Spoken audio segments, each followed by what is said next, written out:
আজ 18 জানুয়ারিতে লক্ষ্মী ভাণ্ডারের দুটো বড় ঘোষণা, নতুন পুরনো সকলের জন্য দুটো বড় ঘোষণা করলো মুখ্যমন্ত্রী মমতা, যা আপনাদের জন্য বড় সুখবর।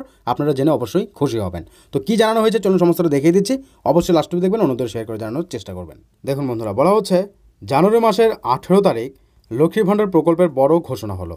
রাজ্যসভার মন্ত্রিসভার বৈঠকে মুখ্যমন্ত্রী মমতার এই সিদ্ধান্তের ফলে রাজ্যের মহিলাদের মুখে হাসি ফুটবে। একেবারে সরাসরি ঘোষণা, লক্ষ্মী ভাণ্ডারের টাকা নিয়ে মহিলাদের জন্য বিরাট সুখবর। প্রথম আপডেটে বলা হয়েছে লক্ষ্মীর ভাণ্ডার প্রকল্পের বড় সুসংবাদ সকলের জন্য। এই মাসে আরও একবার করে টাকা দেওয়া শুরু আজ 18 জানুয়ারি থেকে সকলের টাকা দেওয়া শুরু হচ্ছে। লক্ষ্মীর ভাণ্ডার এই মাসে 1200 টাকা আর 1000 টাকা দেওয়া হয়েছে।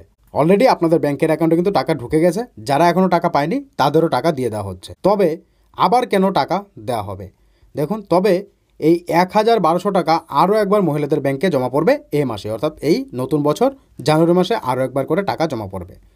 মহিলারা কেন আরও একবার 1200 আর 1000 টাকা পাবেন?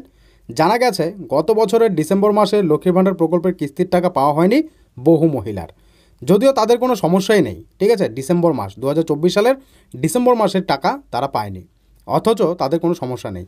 তারপরও তাদের ব্যাংকে টাকা দেওয়া হয়নি। ঠিক আছে, তারাই দুবার টাকা পেতে পারেন এই মাসে। যেমন যে মহিলা গত মাসের টাকা পাননি অথচ তার সব কিছুই ঠিক আছে, তাহলে সেই মহিলা গত মাসের টাকা পেয়ে যাবেন বলে জানা যাচ্ছে। এই মাসে সে সকল মহিলারা দুবার মোট 2000 আর 2400 টাকা করে পেয়ে যাবেন বলে জানা যাচ্ছে। তবে সমস্ত কিছু ঠিক থাকলে তবেই পাবেন। ঠিক আছে, যদি আপনার কোনো কিছুতে গণ্ডগোল থাকে তাহলে কিন্তু আপনি টাকা পাবেন না। অনেকেরই কিন্তু সমস্যা দেখা দিচ্ছে, যার ফলে কিন্তু অনেকের টাকা বন্ধ হয়ে যাচ্ছে। তো সেভাবে যদি আপনারও সমস্যা দেখা দিয়েছে তাহলে আপনি ডিসেম্বর কেন, জানুয়ারি, এই যে জানুয়ারি মাস, আপনি আগামী ফেব্রুয়ারি মাসেও টাকা পাবেন না যদি কোনো রকম গণ্ডগোল হয়ে থাকে। ঠিক আছে, তো সেই ক্ষেত্রে যাদের যাদের সমস্যা নেই তারা টাকা পেয়ে যাবে, যাদের সমস্যা আছে তারা টাকা পাবে না। তো কাদের কাদের ডিসেম্বরে টাকা ঢোকেনি বা আগেও টাকা ঢোকেনি অথচ সব কিছু ঠিক আছে, টাকা পাচ্ছেন কি না অবশ্যই জানাতে ভুলবেন না। দ্বিতীয় আপডেটে জানানো হয়েছে লক্ষ্মীর ভাণ্ডারের বয়স্ক মহিলাদের জন্য। এ সকল মহিলারা লক্ষ্মীর ভাণ্ডারের টাকা পাচ্ছিলেন, তবে সম্প্রতি বয়স 60 হয়ে যাওয়ার কারণে টাকা বন্ধ হয়ে যাচ্ছে, বা অনেকের আগেই বন্ধ হয়ে আছে। 60 হয়ে যাওয়ার কারণে তারা টাকা পাচ্ছে না। সে সকল মহিলাদের জন্য মুখ্যমন্ত্রী মমতার বড় নির্দেশ দেওয়া ছিল যে তাদের 60 হলেও সারা জীবন 1000 টাকা করে প্রতি মাসে পেয়ে যাবেন, অর্থাৎ কেন্দ্র সরকারের তরফ থেকে যে বার্ধক্য ভাতা দেওয়া হয় সেই প্রকল্পে আপনাদেরকে অ্যাড করে দেওয়া হবে। ঠিক আছে, বার্ধক্য ভাতা প্রকল্পে। সুতরাং সে সকল মহিলাদের নাম তোলা হচ্ছে বার্ধক্য ভাতা প্রকল্পে, তারা সকলেই 1000 টাকা করে পেয়ে যাবেন।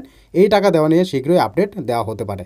ঠিক আছে, কেন্দ্র সরকারের তরফ থেকে যে বার্ধক্য ভাতাটা দেওয়া হয়, তো সেই টাকাতে আপনাদের সরাসরি নাম দিয়ে দেওয়া হবে, কারণ আপনাদের সমস্ত ডিটেলস সরকারের কাছে রয়েছে।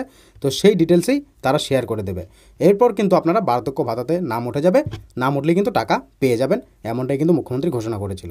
ঠিক আছে, যে সারা জীবন আপনারা 1000 টাকা করে পেয়ে যাবেন, সেটা হচ্ছে বার্ধক্য ভাতা প্রকল্পের আন্ডারে, যেটা কেন্দ্র সরকারের তরফ থেকে দেওয়া হয়। ঠিক আছে, এবার নতুন করে লক্ষ্মীর ভাণ্ডার যারা আবেদন করতে চাইছেন তারা আবেদনও করতে পারবেন।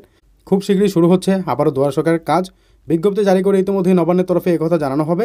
এই দুয়ার সরকার ক্যাম্পে সমস্ত মানুষ সমস্ত প্রকল্পের জন্য আবেদন করতে পারবেন। সাধারণ মানুষ নতুন নতুন স্কিমে আবেদন করতে পারবেন। আর লক্ষ্মীর ভাণ্ডার কিন্তু এখন আপনারা অফিসে গিয়ে আবেদন করতে পারবেন, অর্থাৎ এসডি অফিস বা বিডি অফিসে গিয়ে। ঠিক আছে, তো কারা কারা নতুন করে আবেদন করেছেন, আপনারা টাকা পাচ্ছেন কি না, যারা আগে থেকে নিয়মিত টাকা পাচ্ছেন, আপনাদের কোনো সমস্যা না থাকলে টাকা কাদের আটকে আছে অবশ্যই জানাবেন। যদি আটকে থাকে তাহলে অবশ্যই যোগাযোগ করবেন।